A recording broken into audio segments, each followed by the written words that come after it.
Hi, this is Jeff Altman, the Big Game Hunter, and you're listening to Job Search Radio. You know, most of the time, almost all my shows have been in the format of me talking with a subject matter expert about some element of job search. And this is going to fall into that same line as well.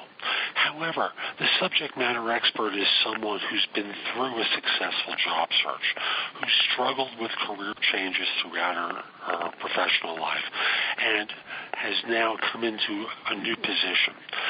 She started earlier this week at the time of the recording of this show, and I just thought it would be interesting for you to listen to her story.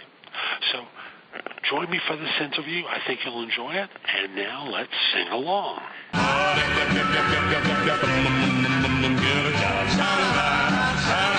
Are you looking for a new job or interested in leveling up?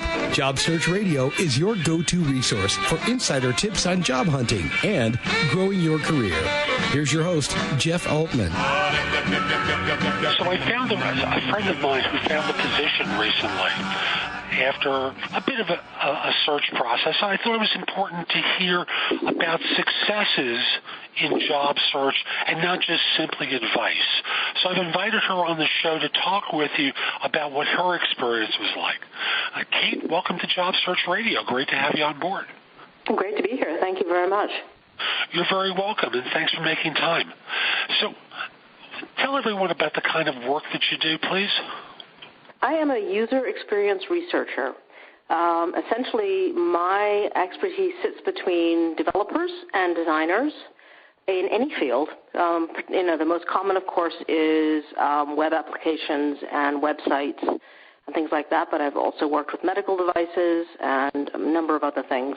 So it's essentially working with anything that humans interact with. And where we sit is between the designers and the programmers and the actual users. So I would take an early prototype, hopefully, of a object, say a website, and actually sit down with a user that's of the target audience that that website or that product is aiming for, and to step them through some very plausible scenarios. For example, looking at your 401k, if it was a finance site, or using a medical device, if that was the actual tool that we were testing. And in that process, we would find areas that perhaps were confusing or difficult for the users, so that we could go back to the designers before the item was put into production and have those areas corrected so that the item ends up being intuitive and enjoyable, hopefully, and above all, safe and unstressful. So that's easy, probably. That's the goal, anyway. And how did you get into the field? I actually was working as a business application specialist with a R&D firm in Cambridge for many years, and started hearing about this thing called usability, and got very intrigued and found out that one of the best schools in the world for this best degree program for this was up at Bentley. So I ended up doing that degree program while I was working and then making the transition afterwards. Fascinating. So how long have you been working as a user experience researcher? 5 years. About 5 years. And you had a career before this as well, so you'd done a transition previously, as I recall. I've done several transitions. I actually had, even prior to working as a business application specialist, I had 20 years as a private chef and a restaurateur, and I had shifted to computers. I'd gone back to school to study what was then called client-server technology, which doesn't even exist anymore, and ended up in, business applications, and then made the shift out of that to user experience research. So how did you come to need to look for work or decide to look for work? Well, I was on an 18-month contract with Bank of America, and which was to have gone until this June. But my boss's boss changed, and he eliminated all the contractors at the end of last year. So that's how he truncated the contract. So that's how I came to be looking for work, at the end of the year. That's a pretty common story that a lot of contractors run into, especially come the end of the year before money for the new budget's allocated, unfortunately. Right, yeah. So there you were, probably surprised and trying to figure out what to do next. What did you decide to do first? Well, I was actually fortunate. I mean, it's sort of somewhat ironic, but they actually gave me a month notice, which, they don't have to do. They could have told you, don't bother coming on Monday. So I started looking on LinkedIn. I have, there's a lot of user experience professional associations in a variety of areas that have job boards. So I had also made a recent location shift down to North Carolina from Boston. So this was a whole new area for me to be looking for work. So that was a learning. You really didn't have a local network in place then? No, I did not. So what sort of, did you have time to build a network locally? Or I did have, I used the network. And just go right Oh, sorry. Mm-hmm. I used LinkedIn, and I also definitely sourced the network through Bentley, because there's a number of folks in the Raleigh area and also the Atlanta area who went to Bentley. So I definitely touched on that. But predominantly it was LinkedIn, and then going out to a variety of job boards. I was just going out and looking and seeing what was happening. And then I started getting a lot of calls from recruiters. So a number of the jobs that I was interviewing for were coming that way. How did you find these recruiters? Were they on the job boards, on LinkedIn? How did that come about? They were finding me because I made sure to put my updated resume up on Indeed.com and LinkedIn and a number of other places. So I think they were finding searching for my area of expertise, and then contacting me about work because of that. I'd say 80% of them weren't useful because they were shopping me jobs that were in California or New Jersey, which wasn't helpful.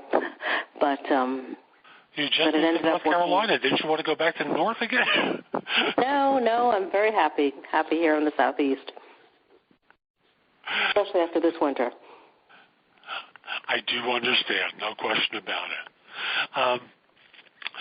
So when you did interview with them, what sort of things did they ask you about? How did they evaluate you? Well, in some ways I don't know how to answer that, because I'm sure there was a lot of discussion behind after the fact, after the interview, that I wasn't privy to. I did have a number of interviews. I had one interview with a company in California that would have been a remote job that I was very excited about. And that was a situation where it actually turned out that I had too much experience for them, which was ironic. Because as someone, very often in my field, people want someone with 5 to 8 years experience, so that it's quite a bumpy road to find work to get the experience, get yourself to 5 years, which is ultimately why I chose to go the contracting route, because you get a very diverse range of experience, which is useful. I think that people were very interested in... I'm going to interrupt you just for a second, Kate, but I have the idea that in your line of work, you're clearly better off, especially in the early years, being a consultant, so you can get that diverse experience, because in actuality, I think for the work that you do, it's probably really project-based. So once the project is over, even if you're an employee, they might let you go because there's no more usability work to be done. So you might as well make more money as a contractor.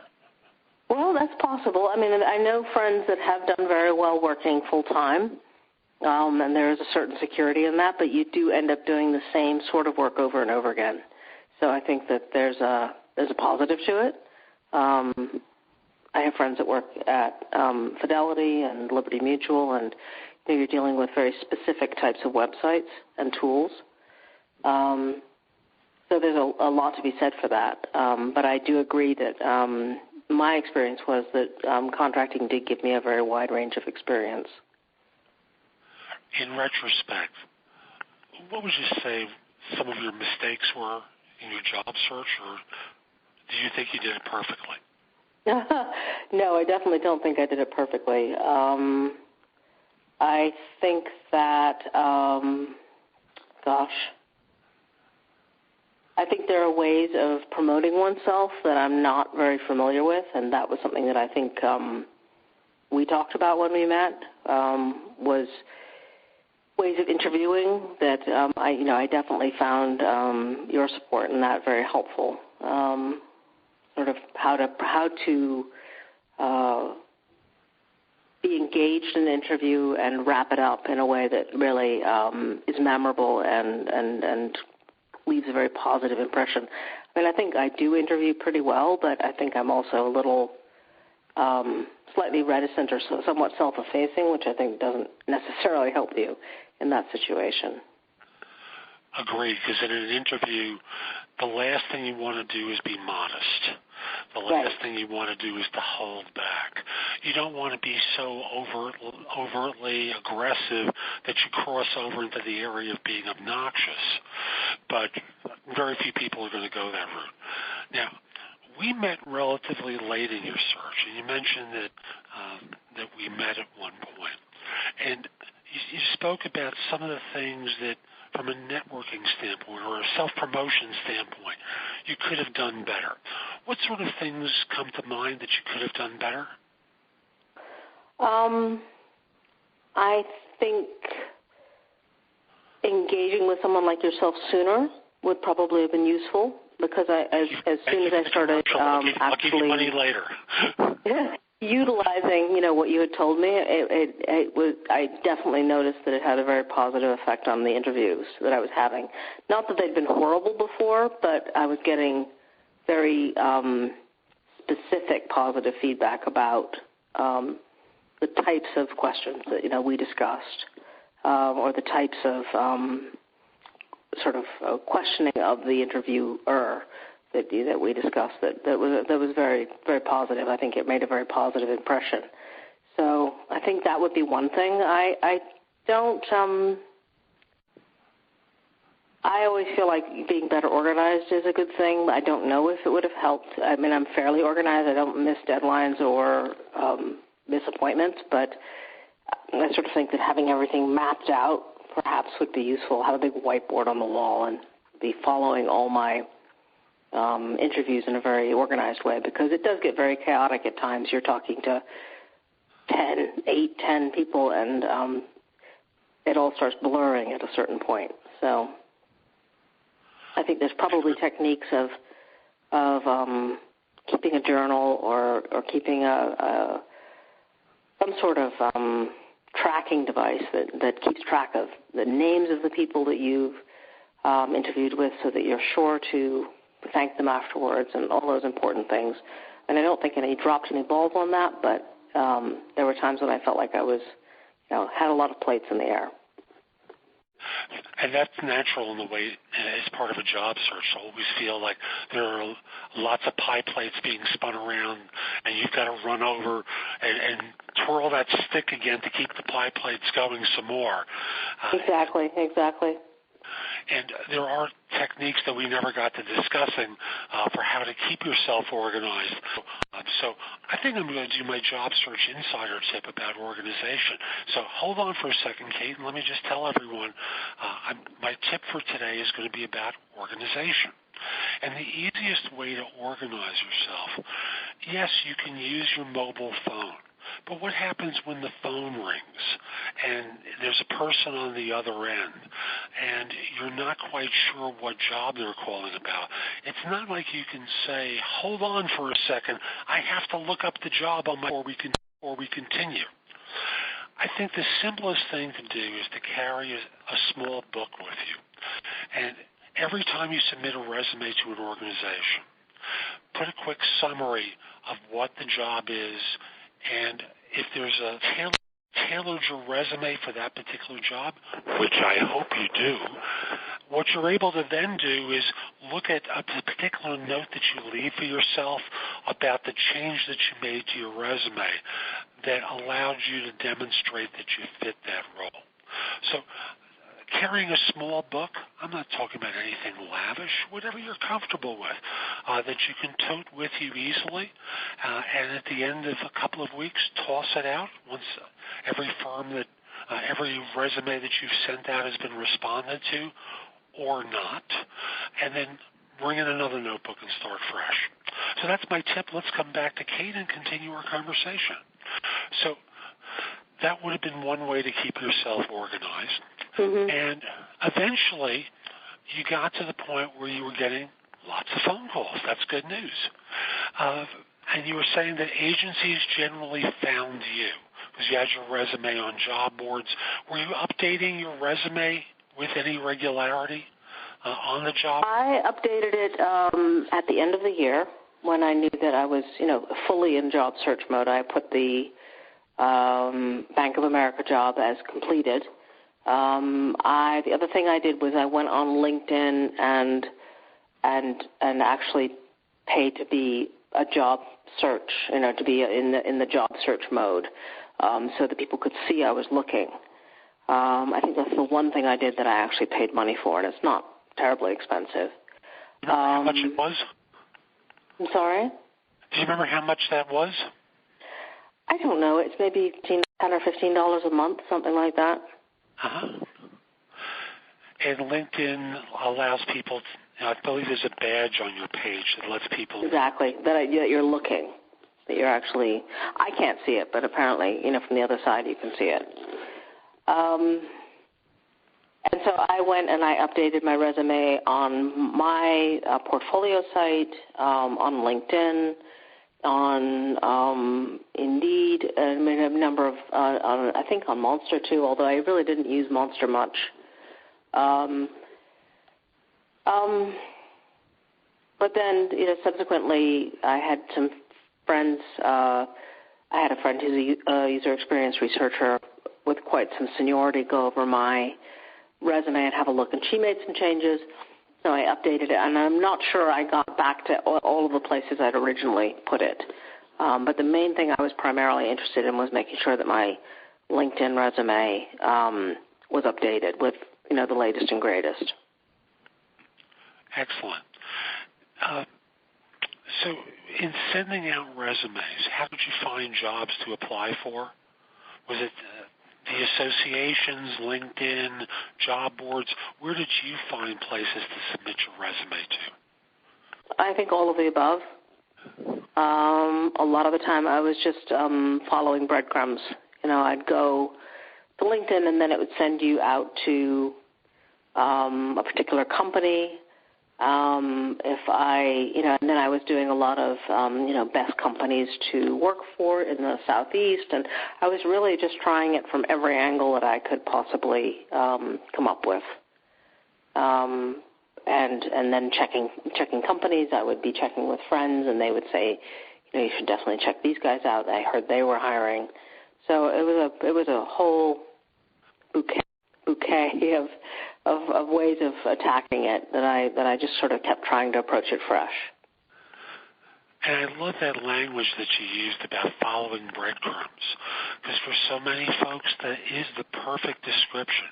You're going from one thing to another, to another, to another, to another, and you never know which is the one that's going to set things off, but you just exactly following the breadcrumbs. Did you find sending out your resume got better results, or was it receiving contacts from people? By that I mean recruiters calling you or employers calling you that got more results.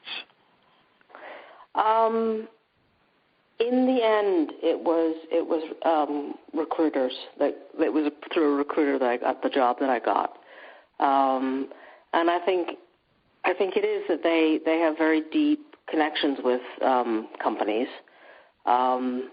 and they're very, very motivated to find you work because that's their job. That's what they do. That's how they make their income. So, I mean, I did send my resume out an enormous amount, but and I also was working through reaching out to people who had been my mentors at school, and a number of, and many of them led to interviews, but for one reason or another, those weren't the ones that panned out. So, in the end, it was a recruiter. I know that's not always the way, but it was what worked for me this time, and it was what actually got me the job with Bank of America as well. That was a contract, but yeah. Interesting. You know, I always tell people everything works. It Right. never works as fast as we would like, and you can't just simply slice off one thing and say, no, that's not going to work for me. You know, the statistics say I have to network, because networking is the way that you're going to find the job, and recruiters all suck, excuse my language, and they're a waste of time. And, you know, you found your last two positions through recruiters. Terrific. So you interviewed with your potential and now new employer and scheduled by a recruiter. What was the interview like? Actually, it's very interesting because that particular interview, I had very little expectation of it resulting in an offer, because the head of the usability department had expressed a lot of concerns about my resume because I had been a contractor for 5 years, and because I had put on my resume 2 small jobs that I had done while I was still in Boston that I had picked up independently between 2 larger contracts.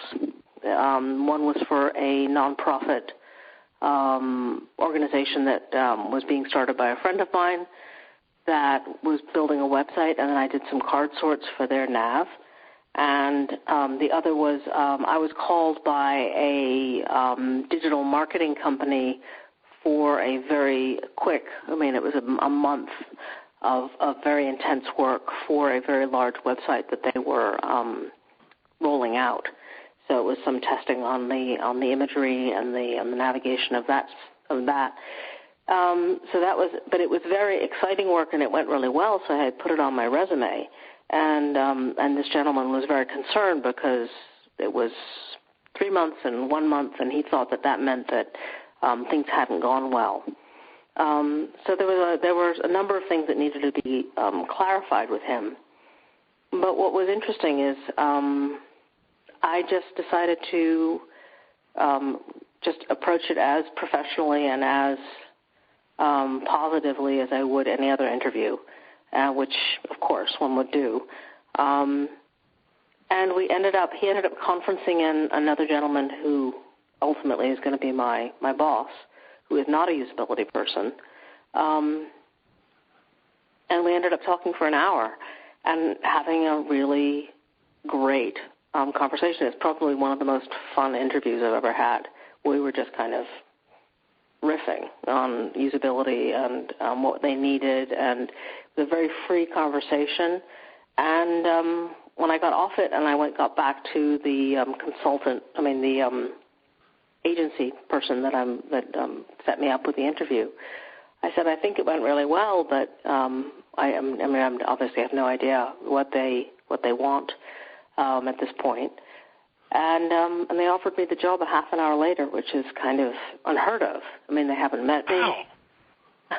They have never met me, and it's completely normal in this situation to have 4 or 5 interviews, and then you have to go meet people, and especially for a permanent job, which this is. So it just goes to show that you just don't know. So you have to approach everything as if it's the one. And I'm just stunned that they hadn't met you and they made you the offer 30 minutes after the interview was over. Yep. That is fabulous. How did the salary discussion go? Well, they didn't discuss that with me because because I've got this job through an agency, I am a contractor for the first 6 months, and then I convert to. It's an interesting situation because I'm a contractor for 6 months, and then I convert to permanent. But the offer they made was for a permanent job, so it's not contract to perm in the sense of, if things go well. And I mean, obviously, it's mine to lose, and one has to do a good job at all times. But the offer is for a permanent job. It's just that the contractor's chunk, if you like, is 6 months through them, and then I convert to a permanent employee.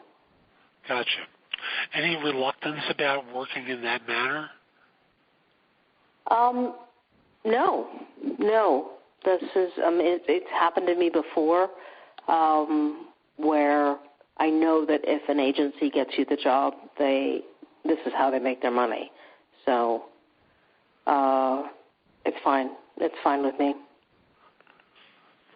Fabulous. So when the show airs, you'll probably have been working for about a week in your new job. So I hope it's a great experience for you. Can you tell my audience about lessons learned in this job search that you can remember for going forward?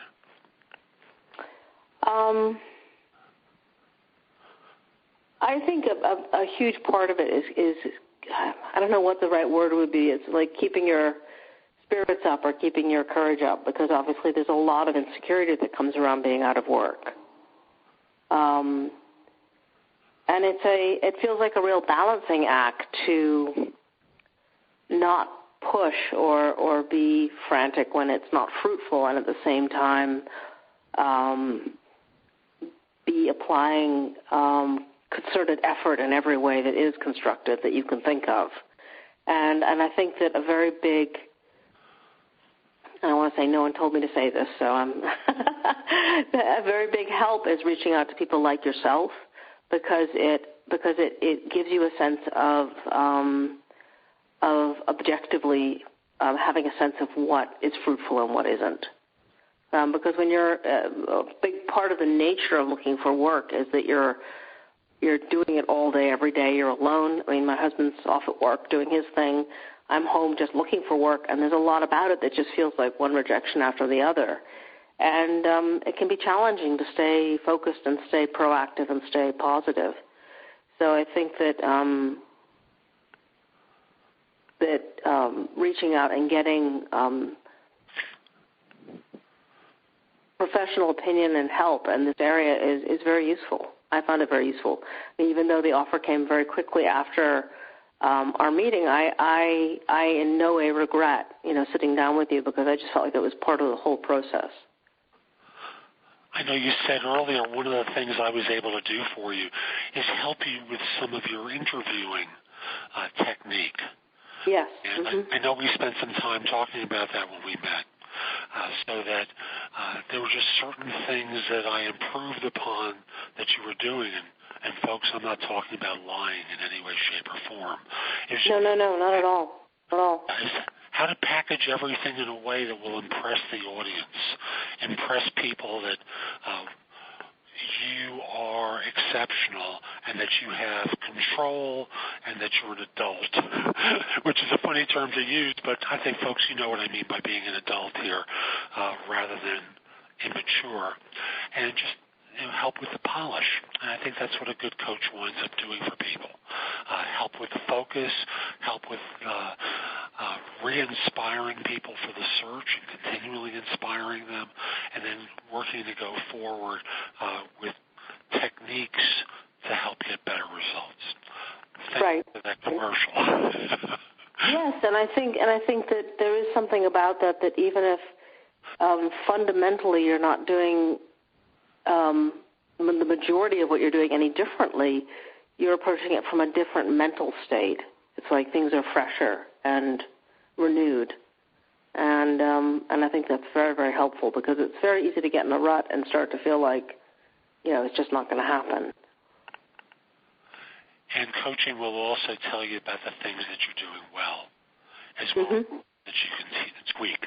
And I know from experience how many people wind up having a crisis of confidence, Am I doing things right? I'm not getting the results I want. It's taking so long. And you just feel like you're hitting your head against the wall, and how do you keep your spirits up? And coaching will help with that. So, Kate, thank you so much for making time with everyone today. I wish you a lot of success in your new role. And you've given everyone some great information from your experience about things that they can be doing as part of their job search. So thank you very much. Thank you. No, it's a pleasure. And, folks, I'll be back next time with more advice for you. I also want to mention as I close out that if you're interested in my coaching, there are a couple of different ways that you can hire me as a coach. You can do it through my website. You'll see that there's a tab at the top of the page where I talk about coaching.